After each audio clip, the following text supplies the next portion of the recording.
السلام علیکم ورحمۃ اللہ تعالی وبرکاتہ۔ نحمده ونصلي ونسلم على رسوله الكريم اما بعد فاعوذ باللہ من الشیطان الرجیم بسم اللہ الرحمن الرحیم ان اللہ وملائکته یصلون علی النبی یا ایہا الذین آمنوا صلوا علیہ وسلموا تسلیما اللہم صل علی سیدنا ومولانا محمد معدن الجود والکرم وآلہ الکرام وابنہ الکریم وبارک وسلم صلاة و سلاما علیک یا رسول اللہ صلی اللہ تعالی علیہ وسلم۔ سورہ بقرہ آیت نمبر 125، اللہ تبارک و تعالی ارشاد فرماتا ہے وَإِذْ جَعَلْنَا الْبَيْتَ مَثَابَةً لِلنَّاسِ وَأَمْنًا وَاتَّخِذُوا مِن مَّقَامِ إِبْرَاهِيمَ مُصَلًّى وَعَهِدْنَا إِلَىٰ إِبْرَاهِيمَ وَإِسْمَاعِيلَ أَن طَهِّرَا بَيْتِيَ لِلطَّائِفِينَ وَالْعَاكِفِينَ وَالرُّكَّعِ السُّجُودِ۔ اور یاد کرو جب ہم نے اس گھر کو لوگوں کے لیے مرجع اور امان بنایا، اور اے مسلمانوں تم ابراہیم کے کھڑے ہونے کی جگہ کو نماز کا مقام بناؤ، اور ہم نے ابراہیم اور اسماعیل کو تاکید فرمائی کہ میرا گھر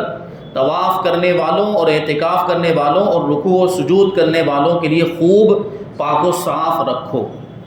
یہاں جو یہ فرمایا گیا کہ گھر کو پاک و صاف رکھو، تو یہ جو لفظ بیت آیا ہے وَإِذْ جَعَلْنَا الْبَيْتَ میں جو بیت آیا ہے اس سے خانہ کعبہ مراد ہے، اور اس میں تمام حرم شریف داخل ہے، یعنی صرف خانہ کعبہ میں مسجد حرام ہی داخل نہیں بلکہ حرم کی جو حدود ہے، جو گئے ہیں انہوں نے وہاں پر دیکھا ہوگا کہ جگہ جگہ بورڈ لگے ہوئے ہیں کہ یہ حرم کی حد ہے، اور یہ حرم پورا جو اس کا جو یہ رقبہ ہے یہ پورا احاطہ یہ حرم کہلاتا ہے، اور یہاں جو بیت فرمایا اس میں پورا حرم داخل ہے۔ اور مسابتن سے بار بار لوٹنے کی جگہ مراد ہے، یعنی بار بار لوٹ کر آنا اور بار بار وہاں پر پہنچنا۔ یہاں چونکہ مسلمان بار بار لوٹ کر حج اور عمرہ اور زیارت کرنے کے لیے آتے ہیں، اور جو نہ جا سکے وہ اس کی تمنا ضرور کرتے ہیں۔ اور امن بنانے سے یہ مراد ہے کہ حرم کعبہ میں قتل و غارت حرام ہے، یعنی جو حرم ہے اس میں کسی کو قتل نہیں کر سکتے اور کسی پر زیادتی نہیں کر سکتے، یا یہ کہ وہاں شکار تک کو امن ہے، یہاں تک کہ حرم شریف میں شیر بھیڑیے بھی شکار کا پیچھا نہیں کرتے، حرم میں شکار کرنا جائز نہیں ہے، بلکہ جو شکاری جانور بھی ہوتے ہیں وہ بھی وہاں پر، یعنی جب حرم میں مثال کے طور پر ایک شیر بکری کے پیچھے دوڑ رہا ہو اور وہ بکری بھاگتے بھاگتے حرم میں داخل ہو جائے تو شیر بھی اس کا پیچھا کرنا چھوڑ دیتا ہے، یعنی حرم کے اندر شیر بھی شکار نہیں کرتا، یعنی جانوروں کو بھی اس کا پابند بنایا گیا ہے کہ وہ حرم کی حرمت کا لحاظ کریں اور اس کا ادب کریں، احترام کریں، اور حرم کے اندر وہ بھی شکار نہ کریں۔ اور انسانوں کے لیے بھی یہی حکم ہے کہ انسان بھی حرم کے اندر شکار نہیں کر سکتے، اور احرام کی حالت ہو تو اور زیادہ اس کی ممانعت ہے۔ تو دیکھیے کہ شیر بھیڑیے بھی شکار کا پیچھا نہیں کرتے بلکہ چھوڑ کر لوٹ جاتے ہیں۔ ایک قول یہ ہے کہ مومن اس میں داخل ہو کر عذاب سے معمون ہو جاتا ہے، یعنی جب حرم میں داخل ہو جاتا ہے تو حرم کی برکت سے اللہ تبارک و تعالیٰ اسے عذاب سے محفوظ فرما دیتا ہے۔ حرم کو حرم اس لیے کہا جاتا ہے کہ اس میں قتل، ظلم اور شکار حرام و ممنوع ہے۔ اگر کوئی مجرم بھی داخل ہو جائے تو وہاں اسے کچھ نہ کہا جائے گا۔ جیسے پرانے زمانے میں جو ہوتے تھے مجرم یا اسلام کے مخالفین، اسلام کے دشمن جو ہوتے تھے، جب ان کا پیچھا کیا جاتا اور وہ حرم میں داخل ہو جاتے تو کبھی ایسا کرتے کہ وہ خانہ کعبہ کے خلاف میں جا کر چھپ جاتے تھے، تو پھر ان کو چھوڑ دیا جاتا، یعنی جب تک وہ حرم کے اندر ہوتے ان سے تعرض نہیں کیا جاتا، ان کو چھیڑا نہیں جاتا، پھر وہ حرم سے باہر نکل جاتا تو وہ اس کی جو سزا ہوتی مناسب وہ دی جاتی تھی، یعنی حرم میں داخل ہو جانے کی وجہ سے مجرم بھی سزا سے محفوظ ہو جاتا ہے۔ یہ حرم کی برکتیں، اور یہ حرم ایسی مقدس جگہ، ایسا مقام ہے کہ اللہ تبارک و تعالیٰ خانہ کعبہ کے اندر نیکیوں میں اضافہ فرما دیتا ہے کہ ایک نیکی 1 لاکھ کے برابر ہو جاتی ہے۔ اب اس میں جو فرمایا کہ ابراہیم کے کھڑے ہونے کی جگہ کو نماز کا مقام بناؤ، تو مقام ابراہیم وہ پتھر ہے جس پر کھڑے ہو کر حضرت ابراہیم علیہ السلام نے خانہ کعبہ کی تعمیر فرمائی، اور اس میں آپ کے قدم مبارک کا نشان موجود ہے۔ اسے نماز کا مقام بنانا مستحب ہے، یعنی عام طور پر وہاں پر نماز پڑھنا یہ بہتر ہے، ثواب کا کام ہے۔ اور ایک قول یہ بھی ہے کہ اس نماز سے طواف کے بعد پڑھی جانے والی 2 واجب رکعتیں مراد ہیں، یعنی جب خانہ کعبہ کا طواف کرتے ہیں تو اس کے بعد 2 رکعت پڑھنا واجب ہے، اور وہ مقام ابراہیم کے پاس ہی پڑھی جاتی ہے۔ یہ الگ بات ہے کہ اگر بھیڑ زیادہ ہو، طواف کرنے والوں کی بھیڑ زیادہ ہو یا نماز پڑھنے والے کی بھیڑ زیادہ ہے کہ وہاں جگہ ہی نہیں بچی، تو اب دوسری جگہ بھی پڑھ سکتے ہیں، آگے پیچھے ادھر ادھر ہٹ کے بھی پڑھ سکتے ہیں، لیکن اگر وہاں جگہ ملے، یعنی جو مقام ابراہیم ہے اس کے پاس اگر جگہ ملے تو وہیں پر نماز پڑھنا یہ بہتر، مناسب اور زیادہ اس میں ثواب بھی ہے۔ وہ کس طریقے سے ہوگا کہ وہ مقام ابراہیم کے پاس اس طریقے سے کھڑے ہوں گے کہ خانہ کعبہ اور نمازی کے درمیان کے مقام ابراہیم آنا چاہیے، یعنی جو نماز پڑھنے کا حکم ہے مقام ابراہیم کے پیچھے اس طرح کھڑے ہو کہ خانہ کعبہ اور کی سیدھ میں، دونوں کے بیچ میں، نمازی اور خانہ کعبہ کے بیچ میں وہ مقام ابراہیم آنا چاہیے۔ مقام ابراہیم جو سنہری جو پنجرے کی شکل کا جو بنا ہوا جس میں وہ پتھر رکھا ہوا ہے، مبارک پتھر حضرت ابراہیم علیہ السلام نے جس پر کھڑے ہو کر خانہ کعبہ کی تعمیر کی تھی، بڑا ہی برکت والا پتھر ہے، نبی کے پاؤں سے نسبت ہو جانے کی وجہ سے اللہ تبارک و تعالیٰ نے اس پتھر کو بھی قابل تعظیم بنا دیا۔ تو دیکھیں یہ اس وہاں پر نماز پڑھنے کا حکم دیا جا رہا ہے، یہ اس پتھر کی تعظیم نہیں ہے تو کیا ہے؟ ورنہ تو دوسرے بھی بہت سارے پتھر ہیں، دوسرے بھی بہت سارے پتھر حرم کے اندر یا مکہ کے اندر موجود ہیں، کسی پتھر کے بارے میں یہ حکم نہیں دیا گیا کہ وہاں جا کر نماز پڑھو، جبکہ اس پتھر کے بارے میں حکم دیا جا رہا ہے کہ یہاں جا کر نماز پڑھو، اس کو نماز پڑھنے کی جگہ بناؤ۔ کیوں؟ کیونکہ اس پتھر کو ایک نبی سے نسبت حاصل، نبی سے نسبت ہونے کی وجہ سے وہ پتھر قابل تعظیم ہو گیا۔ تو پتہ کیا چلا کہ نسبت سے چیزیں ممتاز ہو جایا کرتی ہیں، وہ قابل تعظیم ہو جایا کرتی ہیں۔ تو یہ تعظیم تو قرآن خود بتا رہا ہے، قرآن خود کہہ رہا ہے کہ اس پتھر کی تعظیم کرو کیونکہ اس کو حضرت ابراہیم علیہ السلام سے نسبت حاصل ہو گیا۔ اب آپ غور کر لیں، خود ہی سوچیں کہ حضرت ابراہیم علیہ السلام سے نسبت ہو جانے کی وجہ سے ایک پتھر قابل تعظیم ہو گیا، تو وہ چیزیں جن کو ہمارے آقا کی ذات سے نسبت ہو گئی وہ کس قدر قابل تعظیم ہو گئی۔ اور یہاں پر اللہ تبارک و تعالیٰ خود اس پتھر کی تعظیم کرنے کا حکم دے رہا ہے، ابھی آگے آئے گا۔ اس کا مطلب کیا ہوا کہ کسی پتھر کی تعظیم کرنا یا کسی اور چیز کی تعظیم کرنا یہ توحید کے خلاف نہیں ہے، یعنی اللہ کو ایک ماننے کے خلاف نہیں۔ اگر کوئی کسی پتھر کی یا کسی اور چیز کی، نبی سے نسبت رکھنے والی چیز کی تعظیم کرتا ہے تو مشرک نہیں ہو جاتا۔ اگر یہ شرک ہوتا تو معاذ اللہ کیا اللہ تبارک و تعالیٰ قرآن میں شرک کی تعلیم دے رہا ہے؟ کیونکہ یہاں پر بھی تو پتھر کی تعظیم کا حکم دیا جا رہا ہے، اور پتھر کی تعظیم کرنے کو کہا جا رہا ہے، وہاں پر اللہ تبارک و تعالیٰ نماز پڑھنے کا حکم دے رہا ہے۔ اگر یہ شرک ہوتا تو کبھی بھی قرآن مجید کے اندر یہ حکم نہیں آتا، کیونکہ اللہ تبارک و تعالیٰ شرک کی تعلیم دے ہی نہیں سکتا۔ اس کا مطلب کیا ہوا کہ اللہ کے نیک بندوں سے نسبت رکھنے والی چیزوں کی تعظیم کرنا جائز، درست اور ثواب کا کام ہے، برکتوں کا ذریعہ ہے۔ تو اس سے معلوم ہوا کہ جس پتھر کو نبی کی قدم بوسی حاصل ہو جائے، یعنی جس پتھر سے نبی کے قدم لگ جائیں وہ عظمت والا ہو جاتا ہے۔ یہ بھی معلوم ہوا کہ نبی علیہ السلام کی تعظیم یہ توحید کے منافی نہیں ہے۔ اب پتھر کی تعظیم ہے تو نبی کی تعظیم نہیں ہوگی، وہ پتھر جس کو نبی سے نسبت ہو گئی، جب اس پتھر کی تعظیم کا حکم دیا جا رہا ہے تو کیا نبی کی تعظیم کا حکم نہیں ہوگا؟ اور نبی کی تعظیم کرنا یہ توحید کے منافی نہیں، کیونکہ مقام ابراہیم کا احترام تو عین نماز میں ہوتا ہے، یعنی نماز پڑھنے کا حکم دیا، جب نماز پڑھ رہا ہوگا تو کیا توہین کی نیت سے نماز پڑھے گا؟ اس پتھر کی وہ تحقیر کرتے ہوئے نماز پڑھے گا؟ نہیں، بلکہ تعظیم، کیونکہ قرآن مجید میں اللہ نے حکم دیا تو تعظیم کی نیت ہی سے پڑھے گا۔ جب نماز پڑھ رہا ہوگا تو کیا اس پتھر کی تعظیم دل میں نہیں ہوگی؟ نماز کے دوران تعظیم ہو رہی ہے، لہٰذا عین نماز میں حضور پرنور صلی اللہ علیہ وسلم کی تعظیم نماز کو ناقص نہ کرے گی بلکہ اور کامل بنا دے گی۔ اب آپ سوچیں خود ہی کہ جب ہم نماز پڑھتے ہیں اور التحیات پڑھتے ہیں تو التحیات میں جو آتا ہے السلام علیک ایھا النبی ورحمۃ اللہ وبرکاتہ، کہ اے نبی آپ پر سلامتی ہو، اللہ کی رحمتیں ہوں اور اس کی برکتیں ہوں، تو کیا نبی کا تصور نہیں آئے گا؟ نبی کا خیال نہیں آئے گا؟ بلکہ حکم دیا گیا ہے کہ جب یہ ہم پڑھیں، یہ کلمہ اگر ہم پڑھیں، یہ حضور پر ہم سلام بھیج رہے ہیں نماز کے اندر، تو حضور کا تصور ذہن میں لائیں، حضور کا خیال لائیں ذہن کے اندر۔ اور اب ظاہر سی بات، جب حضور کا تصور ہم ذہن میں لائیں گے، حضور کا خیال آئے گا تو تعظیم کے ساتھ ہی آئے گا۔ اور یہ التحیات حدیث کے اندر آئی ہے، یہ التحیات ہم نے اپنی طرف سے نماز میں نہیں ڈالی، حدیث میں حضور پاک صلی اللہ علیہ وسلم نے التحیات پڑھنے کا حکم دیا، یہ الفاظ حدیث میں آئے ہیں۔ تو اس کا کیا مطلب ہوا کہ حدیث سے حضور پاک صلی اللہ علیہ وسلم کی تعظیم ثابت ہے، وہ بھی نماز کے دوران۔ بلکہ اگر ہم پوری نماز کو دیکھ لیں تو یہ نماز کس نے بتائی ہمیں؟ یہ نماز کا طریقہ کس نے بتایا؟ ہمارے آقا نے ہی تو بتایا۔ یہ نماز کا طریقہ خود جو ہے حضور کی اداؤں کا مجموعہ ہے، حضور نے خود نماز کا طریقہ ہمیں ادا کر کے بتایا، تو نماز پڑھنا ہی یہ حضور پاک صلی اللہ علیہ وسلم کی تعظیم، کیونکہ اس کا جو طریقہ یہ حضور سے ہمیں ملا۔ تو نماز میں حضور کی تعظیم کرنا یہ شرک نہیں ہے، توحید کے منافی نہیں ہے، بلکہ اس کی وجہ سے نماز اور مکمل ہو جایا کرتی ہے۔ اور یہ بھی معلوم ہوا کہ جب پتھر نبی علیہ الصلوۃ والسلام کے قدم لگنے سے عظمت والا ہو گیا، تو حضور صلی اللہ علیہ وسلم کی ازواج مطہرات اہل بیت اور صحابہ کرام کی عظمت کا کیا کہنا، ان کو حضور سے کیسی نسبت حاصل تھی۔ اور اس سے تبرکات کی تعظیم کا بھی ثبوت ملتا ہے۔ تبرکات یعنی وہ چیزیں جو نبی سے نسبت رکھنے والی، جیسے بال مبارک ہیں، حضور کی چادر مبارک، حضور کا امامہ شریف اور حضور کا کرتا مبارک، حضور کی نالین شریف، حضور کا عصا مبارک، یہ ساری چیزیں نبی پاک صلی اللہ علیہ وسلم سے نسبت رکھنے والی، ان کو تبرکات کہا جاتا ہے۔ اسی طرح بزرگان دین، وہ جو اللہ کے نیک بندے ہوتے ہیں، ان سے نسبت رکھنے والی چیزیں بھی برکت والی ہو جاتی ہیں،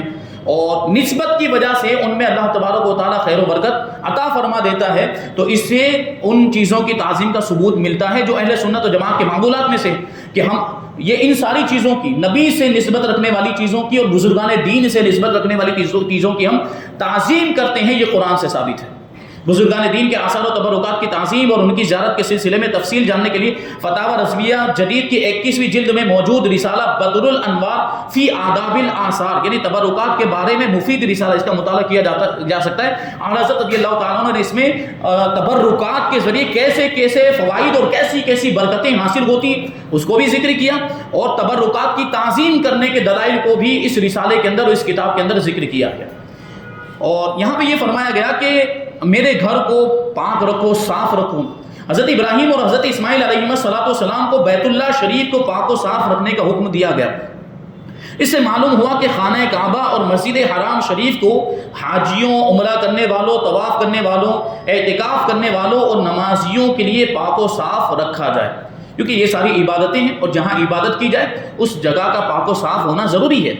یہی حکم مسجدوں کو پاک و صاف رکھنے کا بھی ہے، کیونکہ جس طریقے سے مسجد حرام اور خانہ کعبہ کے اندر نمازیں پڑھی جاتی ہیں، رکوع سجود کرتے ہیں، اعتکاف کرتے ہیں، اسی طریقے سے عام مسجدوں کے اندر بھی تو نمازیں پڑھی جاتی ہیں، عبادتیں کی جاتی ہیں، رکوع سجدہ کرتے ہیں، اعتکاف کرتے ہیں۔ تو مسجدوں کو بھی پاک و صاف رکھنا چاہیے۔ مسجد کے اندر کوئی گندی چیز لے کر نہیں آ سکتے، کوئی ناپاک چیز لے کر نہیں آ سکتے، بلکہ بدبودار چیزوں کو بھی مسجد میں لانے سے منع فرمایا گیا۔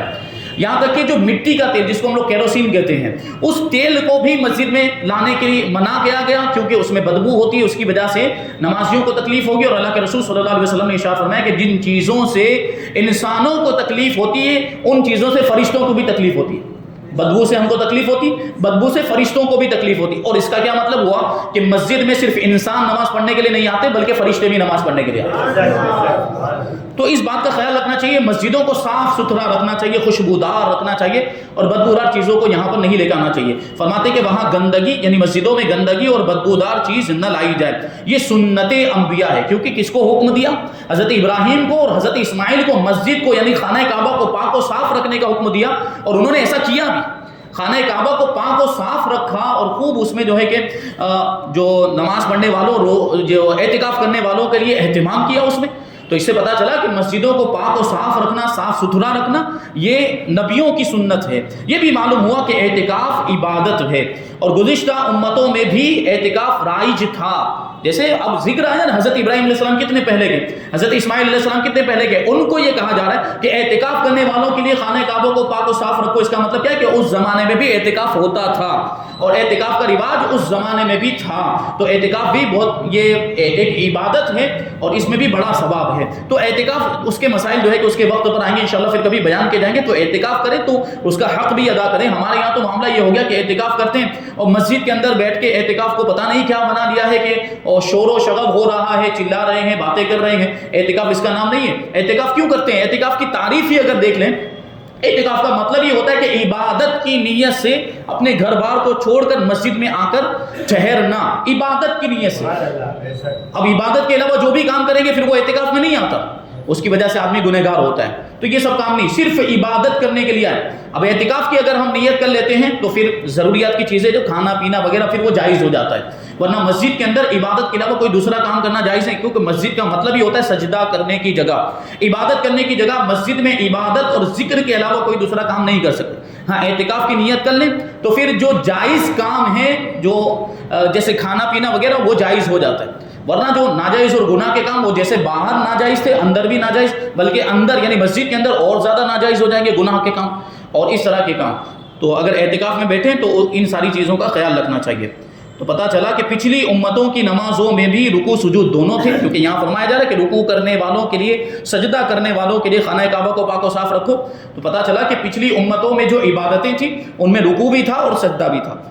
یہ بھی معلوم ہوا کہ مسجدوں کا متولی ہونا چاہیے، یعنی کوئی ذمہ دار نگہبان ہونا چاہیے جو مسجد کی دیکھ بھال کرے۔ حضرت ابراہیم علیہ السلام اور حضرت اسماعیل علیہ السلام کو خانہ کعبہ کی دیکھ بھال کا حکم دیا، گویا کہ وہ خانہ کعبہ کے متولی ہوئے، اس کی نگرانی کرنے والے، نگہبانی کرنے والے، اس کا خیال رکھنے والے۔ تو یہ ہونا چاہیے، اور متولی صالح انسان ہونا چاہیے اور مسجد کی صحیح خدمت کرنے والا ہونا چاہیے، یعنی نیک انسان کو، جیسے حضرت ابراہیم اور حضرت اسماعیل کو متولی بنایا گیا، تو اب بھی اس زمانے کے اندر بھی ایسے لوگوں کو ہی مسجد کا متولی بنانا چاہیے، ذمہ دار بنانا چاہیے جو نیک اور صالح ہو۔ کیونکہ اگر کوئی خیانت کرنے والا ہوگا یا فاسق و فاجر ہوگا، گناہ کبیرہ کرنے والا ہوگا اور حساب و کتاب میں گڑبڑ کرنے والا ہوگا، تو پھر وہ مسجد کے معاملات کے اندر بھی گڑبڑ کرے گا،